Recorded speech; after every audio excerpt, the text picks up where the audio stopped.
So this afternoon we're going to take a photograph of this antique fire truck. It's an old family heirloom toy, and normally I would do this in my studio, but I thought I would give it a try at home and see what I can come up with some window light and fill flash. So the camera we're using today is the Nikon D90, and I'm going to be using it in manual mode so that I can control the backlight separately from the fill flash that I'm pretty sure we're going to be using. I love the reflection on the bottom from the glass, but the toy is a little too low. So I'm going to raise it up a little bit above the windowsill level with a little wooden block that we cut from a board and painted.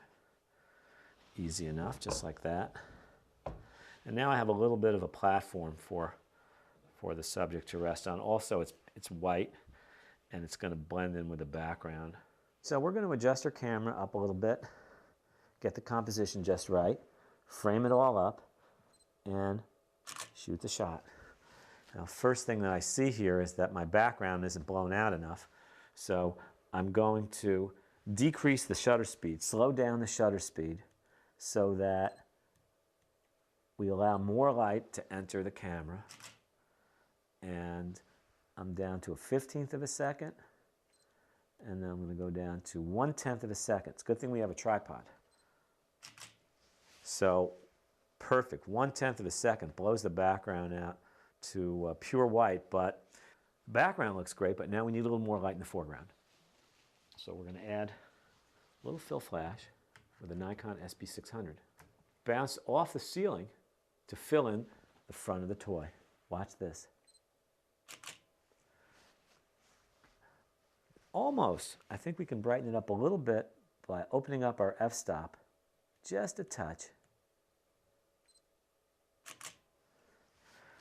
But now I think the background is a little too blown out, so I'm going to increase the shutter speed just a touch to a 15th of a second, and that's going to create a little less light streaming in from the background. Actually, we can still do it a little bit faster to get the proper lighting ratio between the fill flash, which is set at half power, and the background, which is daylight streaming through the window. And there we have the perfect exposure.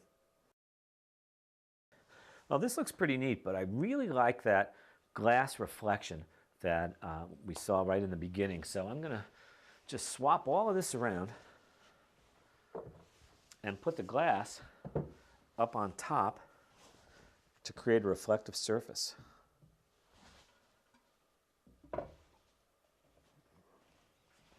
Put that right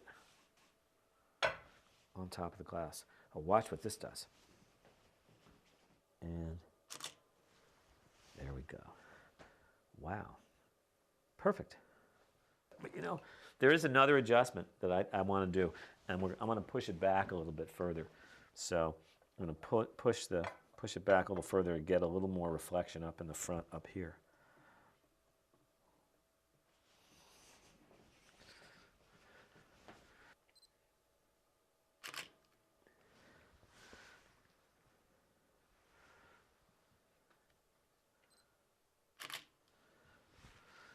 So the reflection at the bottom of the picture gives it a little bit of weight. It adds another design element. Most importantly, though, it adds some negative white space in between the bottom of the page, the bottom of the picture, and the actual object itself. All of this space in here wasn't apparent when you see it like this. See, we don't really have all of that stuff going on down there, but now we do.